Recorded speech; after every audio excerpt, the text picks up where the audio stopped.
Hello guys, welcome back to ಏನಂತ vlog. ತುಂಬ ದಿನ ಆದಮೇಲೆ ವಿಡಿಯೋನ ಮಾಡ್ತಾ ಇದ್ದೀನಿ. ಆ್ಯಂಡ್ ಇವತ್ತು ಕುಕ್ಕರಲ್ಲಿ ಬೇಳೆ ಬೇಯೋದಕ್ಕೆ ಇಟ್ಟಿದ್ದೀನಿ ಆಯಿತಾ. ಟೊಮೆಟೊ ಸಾಂಬಾರು ಮಾಡೋಣ ಅಂತ ಹೇಳ್ಬಿಟ್ಟು.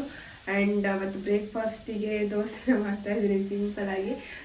ತುಂಬ ದಿನ ಆಯಿತು ವ್ಲಾಗ್ ಮಾಡಿದೆ, ಹಾಗೆ ಅದನ್ನು ಮಾಡೋಣ ಅಂತ ಹೇಳ್ಬಿಟ್ಟು ಮನಸ್ಸು ಮಾಡಿ ಇವತ್ತೊಂದು ವ್ಲಾಗನ್ನು ಮಾಡ್ತಾ ಇದ್ದೀನಿ. ಆ್ಯಂಡ್ ಒಂದು ಸ್ವಲ್ಪ ಕಿಚನನ್ನು ಮೇಂಟೈನ್ ಮಾಡಿದ್ದೀನಿ. ಕುಕ್ಕರ್ ವಿಜಿಲ್ ಆಯಿತು ಗೈಸ್. ಆ್ಯಂಡ್ ಇವಾಗ ಟೊಮೆಟೊ ಸಾಂಬಾರು ಮಾಡಬೇಕು. ಎಲ್ಲ ರೆಡಿ ಮಾಡಿ ಇಟ್ಟಿದ್ದೀನಿ ಟೊಮೆಟೊ ಸಾಂಬಾರು ಮಾಡೋದಕ್ಕೆ. ಆ್ಯಂಡ್ ದೋಸೆ ಕೂಡ ರುಬ್ಬಿ ಎಲ್ಲ ಇಟ್ಟಾಯಿತು ಆಯಿತಾ. ಸೊ ಇನ್ನು ದೋಸೆ ಉಯ್ದು ಮಾಡಿದ್ರೆ ಆಯಿತು ಅಷ್ಟೇ. ಆ್ಯಂಡ್ ಸ್ವಲ್ಪ ಕಿಚನನ್ನು ಮೇಕ್ ಓವರ್ ಮಾಡಿದ್ದೀನಿ. ಯಾವ ರೀತಿ ಕಾಣ್ತಾ ಇದೆ ನೋಡಿ. ಇದು ಅಮೆಝಾನಿಂದ ವಾಲ್ ಸ್ಟಿಕ್ಕರ್ ಸಿಗುತ್ತಲ್ಲ, ವಾಲ್ ಪೇಪರ್. ಸೊ ಅದನ್ನು ಪರ್ಚೇಸ್ ಮಾಡಿ, ಅಂದರೆ ಅದನ್ನು ನಾನು ತಗೊಂಡಿದ್ದು. ತುಂಬ ಚೆನ್ನಾಗಿದೆ ಈ ವಾಲ್ ಪೇಪರ್ ಅಂತ. ನನಗೆ ತುಂಬ ಅಂದರೆ ತುಂಬಾ ಇಷ್ಟ ಆಯಿತು.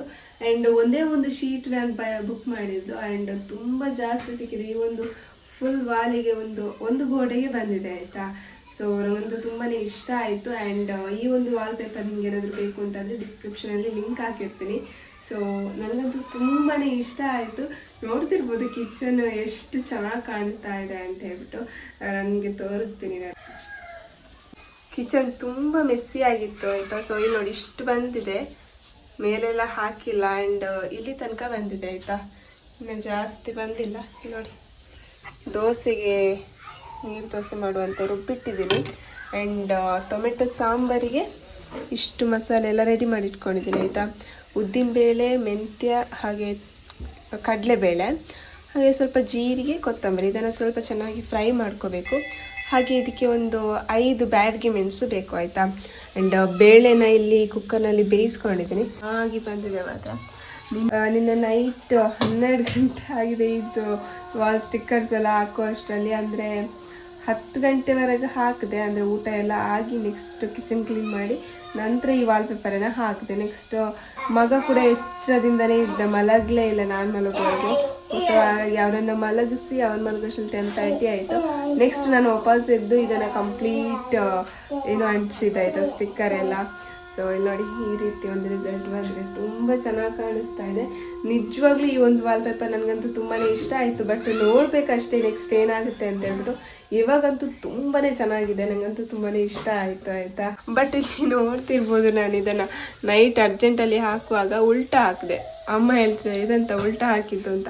ಬಟ್ ಇದು ಮರದ ಚಿತ್ರ ಅನಿಸುತ್ತೆ, ಮೇಲೆ ಮಾಡಬೇಕಿತ್ತು. ಬಟ್ ಪರವಾಗಿಲ್ಲ, ಈಗ ಹೇಗಿದ್ರು ಆಗುತ್ತೆ ಅಂತ ಹೇಳ್ಬಿಟ್ಟು ಹಾಕಿದ್ದೆ. ನೈಟ್ ಅಲ್ವಾ.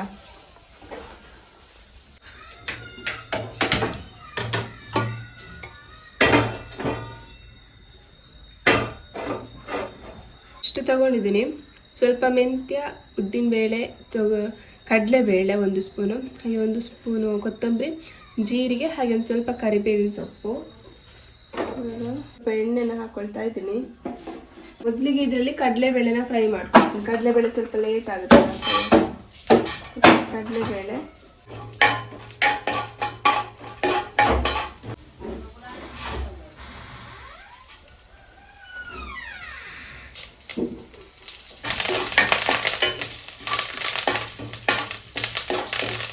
ಇದು ಬ್ಯಾಡಗಿ ಮೆಣಸನ್ನ ಹಾಕ್ತಾ ಇದ್ದೀನಿ.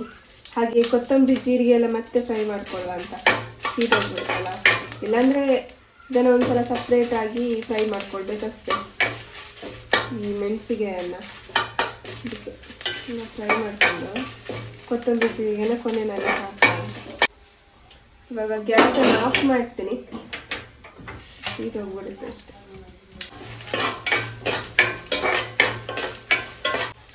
ಫ್ರೈ ಮಾಡ್ಕೊಳ್ಬೇಕಾದ್ರೆ ತುಂಬ ಚೆನ್ನಾಗಿ ಘಮ ಘಮ ಬರ್ತಾ ಇರುತ್ತೆ ಇವಾಗಲೇ.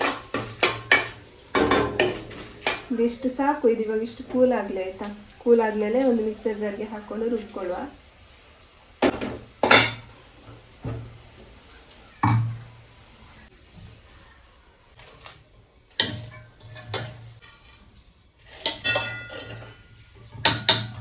ಫ್ರೈ ಮಾಡ್ಕೊಂಡಿದ್ನಲ್ಲ ಅದೆಲ್ಲ ಇದಕ್ಕೆ ಹಾಕ್ಕೊಂಡಿದ್ದೀನಿ.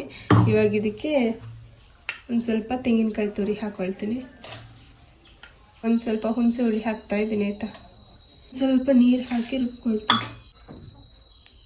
ಇನ್ನೂ ಕೂಡ ಎದ್ದಿಲ್ಲ. ಮೋಕ್ಷಿ ಹೇಳಕ್ಕಲ್ಲಣ್ಣ, ಏಯ್ ಹೇಳಕ್ಕಲ್ಲ. ಬಿಸಿಲು ಬಂತು ನೋಡಿ. ಚಿಕನಲ್ಲಿ ನೀರು ಹಾಕ್ತಿದ್ದಾನೆ. ಎಂತ ಬಾಬಿದು ಬಾಬಾ, ಎಂತ ಇದು? ಬಾ ಬಸ್ಲೆ ನೋಡಿ ಗೈಸ್. ಮೋಕ್ಷಿ ಎಲ್ಲಿ ಮಲಗ್ತಾನೋ ಎಲ್ಲಿ ಇರ್ತಾನ ದೇವ್ರಿಗೆ ಗೊತ್ತು.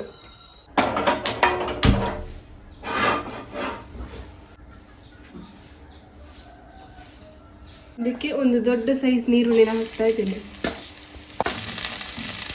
ಈ ಸಾಂಬಾರಂತೂ ತುಂಬ ಅಂದರೆ ತುಂಬಾನೇ ಚೆನ್ನಾಗಾಗುತ್ತೆ ಆಯಿತಾ. ಇಡ್ಲಿಗಂತೂ ತುಂಬಾನೇ ಚೆನ್ನಾಗಾಗುತ್ತೆ, ಅನ್ನಕ್ಕೂ ಅಷ್ಟೇ ತುಂಬ ಚೆನ್ನಾಗಾಗುತ್ತೆ. ನಾನಿವತ್ತು ಮಧ್ಯಾಹ್ನ ಊಟಕ್ಕೂ ಕೂಡ ಇದೇ ಆಗುತ್ತೆ ಅಂತ ಹೇಳ್ಬಿಟ್ಟು ಬೆಳಿಗ್ಗೆನೇ ಮಾಡ್ತಾ ಇದ್ದೀನಿ. ದೋಸೆಗೂ ಆಗುತ್ತೆ ಅಂತ ಹೇಳ್ಬಿಟ್ಟು ಈರುಳ್ಳಿ ಫಸ್ಟ್ ಚೆನ್ನಾಗಿ ಫ್ರೈ ಆಗಲಿ ಅಂತ. ಈಗ ಒಂದು ಸೈಡಲ್ಲಿ ದೋಸೆ ಕೂಡ ಇಟ್ಕೊಳ್ಳೋಣ, ದೋಸೆ ಕೂಡ ಇದಾಗುತ್ತೆ. ಸ್ವಲ್ಪ ಫ್ರೈ ಆಯಿತು, ಹಾಕೊಳ್ತಾ ಇದ್ದೀನಿ.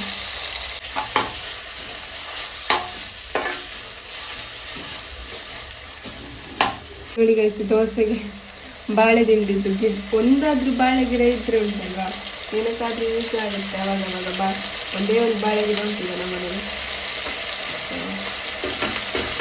ನಾನೊಂದು ಮುಂಚೆ ಈ ಥರ ದೋಸೆಗೆ ಎಣ್ಣೆ ಹಾಕ್ತಾರಲ್ಲ, ಅದು ಪ್ಲಾಸ್ಟಿಕ್ ಇದನ್ನು ತಂದಿದ್ದೆ ಆಯಿತಾ. ಅಮ್ಮ ಅದನ್ನು ಬಿಸಾಕಿದ್ದಾರೆ, ಪ್ಲಾಸ್ಟಿಕ್ ಎಲ್ಲ ಯೂಸ್ ಮಾಡಬಾರ್ದು ಅಂತ ಹೇಳ್ಬಿಟ್ಟು. ಚೆನ್ನಾಗಿ ಸಾಫ್ಟ್ ಆಗೋದು ಫ್ರೈ ಮಾಡ್ಕೋಬೇಕು. ನಾನು ಒಂದು ಹಸಿಮೆಣಸನ್ನು ಹಾಕ್ತಾ ಇದ್ದೀನಿ. ನಿಮಗೆ ಖಾರಕ್ಕೆ ಎಷ್ಟು ಬೇಕಷ್ಟು ಹಾಕ್ಕೊಳ್ಬೋದು ಆಯ್ತಾ. ಸ್ವಲ್ಪ ಉಪ್ಪು ಹಾಕ್ಕೊಳ್ಳೋ, ಬೇಗ ಬೇಯಿಸಿ. ಹಾಗೆ ಸ್ವಲ್ಪ ಅರಿಶಿನ ಪುಡಿ ಹಾಕ್ಕೊಳ್ತಾ ಇದ್ದೀನಿ. ಇದು ಮನೇಲಿ ಅಮ್ಮ ಮಾಡಿದ್ದು ಆಯ್ತಾ, ಹಾಗೆ ಸ್ವಲ್ಪ ಹಾಕಿದ್ರೆ ಸಾಕಾಗುತ್ತೆ. ಅಂದರೆ ಇಲ್ಲಿ ಗಿಡದಲ್ಲಿ ಆಗಿದ್ದಂಥ ಅರಿಶಿನದ್ದು ಪುಡಿ ಮಾಡಿಟ್ಟಿದ್ದಾರೆ ಅಮ್ಮ. ಹಾಗೆ ಸ್ವಲ್ಪ ಅರಿಶಿನ ಪುಡಿ ಹಾಕಿದ್ರೆ ಸಾಕು. ಇಷ್ಟು ಸ್ವಲ್ಪ ಹಾಕಿದ್ರು ಘಮ ಎಷ್ಟು ಚೆನ್ನಾಗಿರುತ್ತೆ ಅರಿಶಿನ ಪುಡಿದು. ಚೆನ್ನಾಗಿ ಸಾಫ್ಟ್ ಆಗಬೇಕು.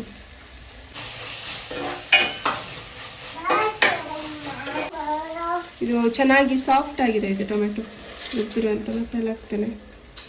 ನೀರು ಸ್ವಲ್ಪ ಹಾಕ್ತಾ ಇದ್ದೇನೆ. ಬೇಳೆಯಲ್ಲಿ ಬೇಯಿಸಿದಂಥ ನೀರುಂಟು, ರಸ ಚೆನ್ನಾಗಿ ಬೆಂದಿದೆ. ಸ್ವಲ್ಪ ಎಣ್ಣೆನಲ್ಲಿ ಫ್ರೈ ಮಾಡ್ಕೊಳ್ಳೋಂತಾರೆ.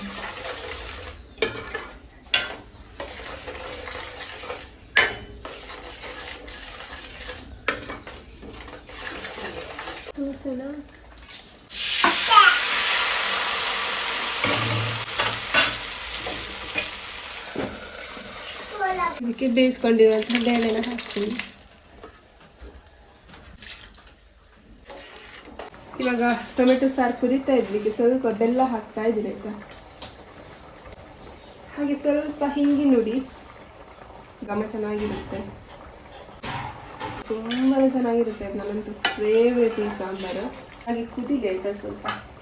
ಇದಕ್ಕೆ ನೀವು ಒಗ್ಗರಣೆ ಕೂಡ ಹಾಕ್ಕೊಳ್ಬೋದು, ಬಟ್ ನಾನು ಹಾಕ್ಕೊಳ್ತಿಲ್ಲ. ಹಾಗೆಯೇ ತುಂಬ ಟೇಸ್ಟಿಯಾಗಿ ಬಂದಿದೆ. ಸೊ ಒಗ್ಗರಣೆ ಎಲ್ಲ ಹಾಕ್ಕೊಳ್ತಾ ಇಲ್ಲ ಆಯಿತಾ. ನೀವು ಬೇಕು ಅಂತಾದರೆ ಇದಕ್ಕೆ ಕೊನೆಯಲ್ಲಿ ಒಗ್ಗರಣೆ ಕೂಡ ಹಾಕ್ಕೊಳ್ಬೋದು, ತುಂಬ ಚೆನ್ನಾಗಿರುತ್ತೆ. ಅಂದರೆ ತುಂಬಾ ಟೇಸ್ಟಿಯಾಗಿ ಬಂದಿದೆ ಈ ಟೊಮೆಟೊ ಸಾಂಬಾರ್. ನೀವು ಕೂಡ ಒಂದ್ಸಲ ಈ ರೀತಿಯಾಗಿ ಟ್ರೈ ಮಾಡಿ ನೋಡಿ.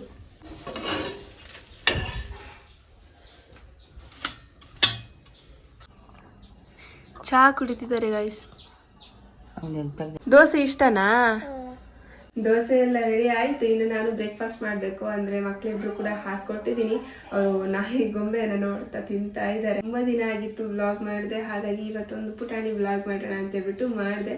ಅಂದ್ರೆ ನಿನ್ನೆ ಅಷ್ಟೇ ಒಂದು ಕಿಚನ್ ಮೇಕ್ ಓವರ್ ಮಾಡಿದ್ದೆ ಅಲ್ವಾ. ಸೊ ಹಾಗಾಗಿ ತುಂಬಾ ದಿನ ಗ್ಯಾಪ್ ಆದ್ರೆ ಏನಾಗುತ್ತೆ ಅಂತ ಹೇಳಿದ್ರೆ, ಇವತ್ತು ಬೇಡ ನಾಳೆ ಮಾಡೋಣ ಅಂತ ಲೇಸಿನೆಸ್ಸೇ ಆಗುತ್ತೆ. ಸೊ ಹಾಗಾಗಿ ಡೈಲಿ ವಿಡಿಯೋಸ್ ಹಾಕ್ತಾ ಇದ್ರೆ ವಿಡಿಯೋಸ್ನ ಮಾಡ್ತಾ ಇರೋಣ ಅಂತ ಅನ್ಸುತ್ತೆ. ಬಟ್ ಒಂದು ಸ್ವಲ್ಪ ಗ್ಯಾಪ್ ಕೊಟ್ಟರೆ ತುಂಬ ಲೇಸಿ ಅನ್ಸುತ್ತೆ. ಸೊ ಹಾಗೆ ಇವತ್ತು ಮನ್ಸು ಮಾಡಿ ಇವತ್ತೊಂದು ವಿಡಿಯೋನ ಮಾಡಿದ್ದೀನಿ. ಐ ಹೋಪ್ ಇವತ್ತಿನ ವ್ಲಾಗ್ ನಿಮ್ಮೆಲ್ಲರಿಗೂ ಇಷ್ಟ ಆಯಿತು ಅಂತ ಅನ್ಕೊಳ್ತೀನಿ. ಇಷ್ಟ ಆದರೆ ಪ್ಲೀಸ್ ಒಂದು ಲೈಕ್ ಮಾಡಿ. ಹಾಗೆ ನೀವೇನಾದರೂ ನನ್ನ ಚಾನಲ್ಗೆ ಫಸ್ಟ್ ಟೈಮ್ ಬರ್ತಾ ಇದ್ರೆ ಪ್ಲೀಸ್ ಚಾನಲ್ನ ಸಬ್ಸ್ಕ್ರೈಬ್ ಮಾಡ್ಕೊಳ್ಳಿ. Thank you for watching. ಮತ್ತೊಂದು ಹೊಸ ವಿಡಿಯೋದೊಂದಿಗೆ ಮತ್ತೆ ಸಿಗ್ತೀನಿ. ಹಾಗೆ ನಾನು ಮಾಡಿರೋಂಥ ಕಿಚನ್ ಮೇಕ್ ಓವರ್ ಯಾವ ರೀತಿ ಆಯಿತು ಅಂತ ಹೇಳಿ ಕಮೆಂಟ್ ಮೂಲಕ ತಿಳಿಸಿ. ಬಾಯ್ ಬಾಯ್.